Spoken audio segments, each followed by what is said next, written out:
I pose to you, if you're a Browns fan, are you also an Indians fan or no? And the NBA draft, that's 3. And then the 4th topic is this, LeBron James.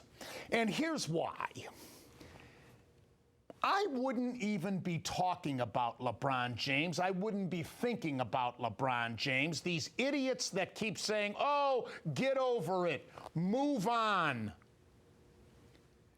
How can you get over it, and how can you move on when he keeps throwing himself in our faces and insulting us?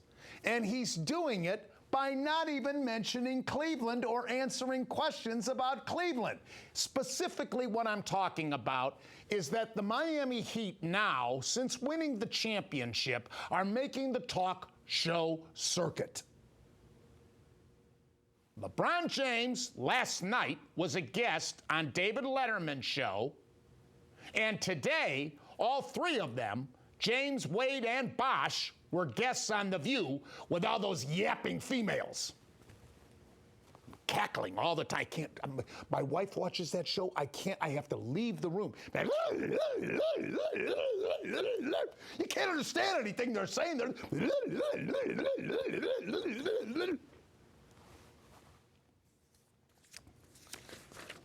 I watched the video and audio this morning of James' appearance on the Letterman show last night, and Letterman, the first thing that Letterman did when James came out is ask him, well, now that you've got this out of your system, are you ready to go back to Cleveland and play some ball?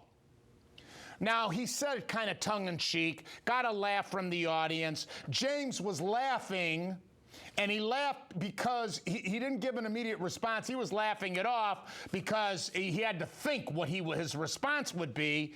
And instead of saying, you know, I really feel sorry for the way it all came down with Cleveland. If I had to do it all over again, I certainly wouldn't have done it. I was ill-advised to do it the fashion that I did with the decision.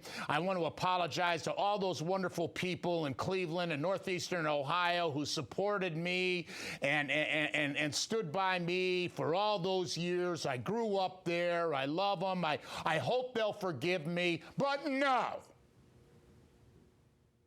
He did not take that opportunity once again, as he's had dozens of opportunities since he left here to do so. No. What did he do? He said, right now, I'll play no ball. The question was, well, are you ready to play some ball? Go back to Cleveland and play some ball. Right now, I'm not going to play him. In other words, he just won the championship, so he's going to rest. Then Letterman asked him, how's winning a championship change things? And James said, I went from being ringless to, you know, having a ring. So it changed that.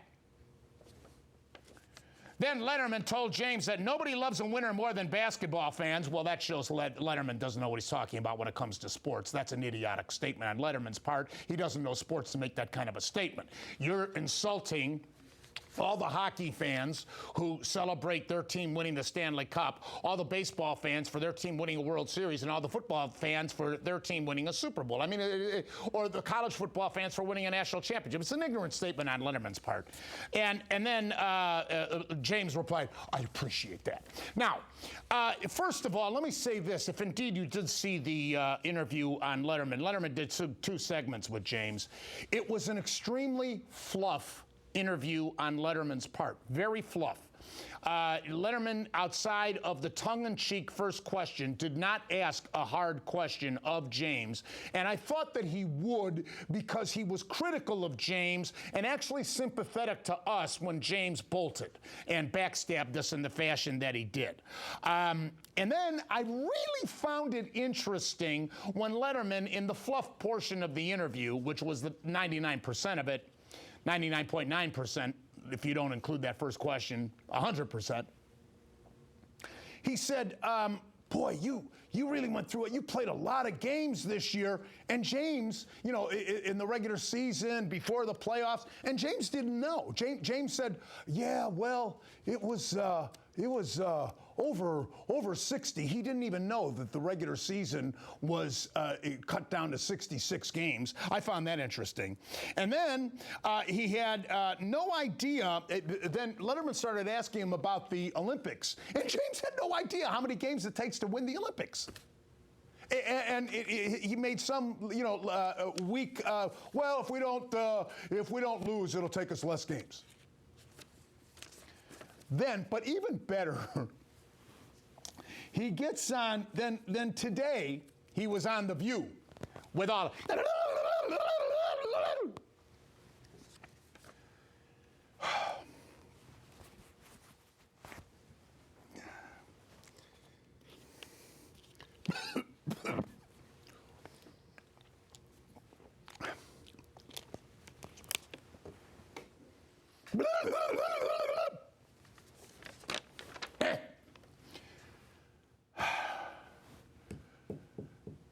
Barbara Walters is the most overrated person on network television in the history of my profession. What an idiot. She actually said that all three of them are on now, James, Wade, and Bosch. And she actually said to them very seriously, like she always does, wah, wah, wah, wah, wah, wah. She goes, you three had to give, this is a quote. This is a quote. I never watched the show, but I had to because of those three. Here's a quote.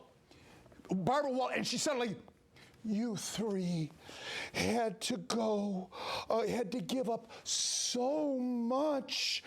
You had to give up so much. You worked so hard, and you had to give up so much to band together, to unite together, to put this team together.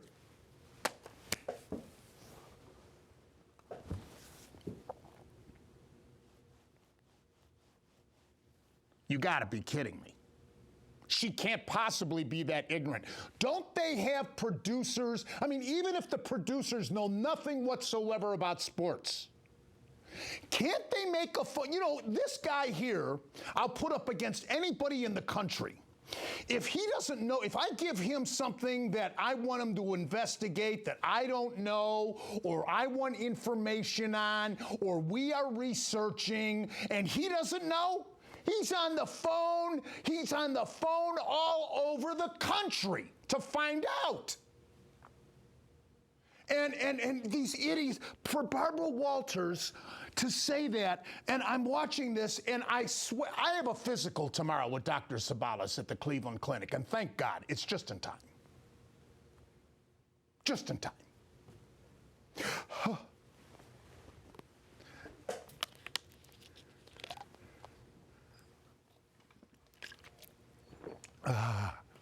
Almost tastes like gin.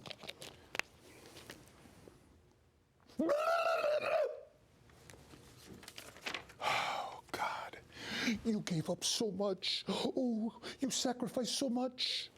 You know, what a stupid idiot Barbara Walters is. Oh, my God. And all those cacklers swooning over him. And you know something else? Then the three of them, you know how they responded? They said, we never knew it was going to be this tough. And, the stupid audience, they're all, goo-goo gaga over these. And, and then Joy, after the three of them said, we never knew it was going to be this tough, then that idiot Joy Behar, who I can't stand, oh, God, how could any man marry her? She says, that's because they're jealous.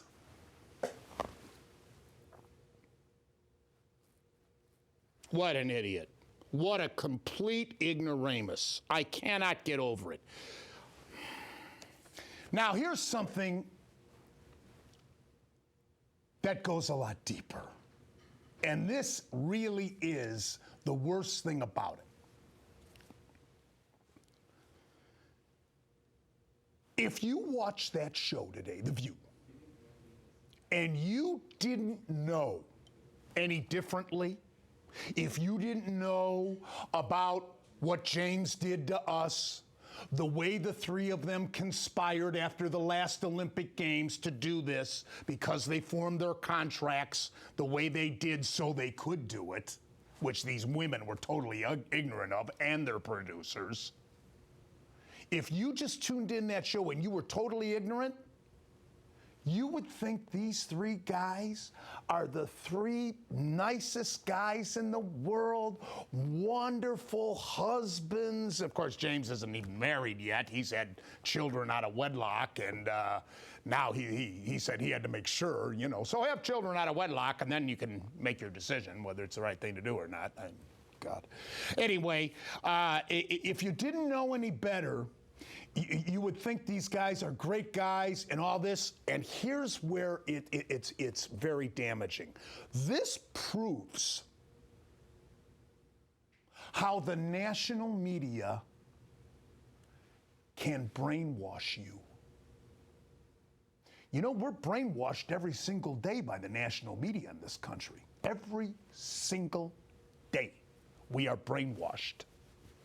It's like, you know, the old Twilight Zone shows. You put that thing on your head and you get all those things coming in there, you know? Brainwashed.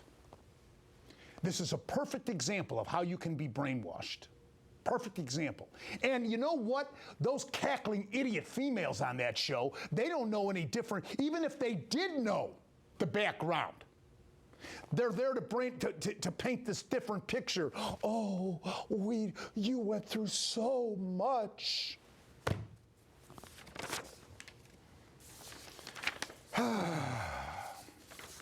Carmelo Anthony says, my time's coming. Yeah, he must feel pretty bad, you know. Here, you know, he says, I believe my time is coming. Anthony said yesterday morning during an unveiling of his own wax figure at some museum. Oh, God. I'm a wax figure. Set a match to it.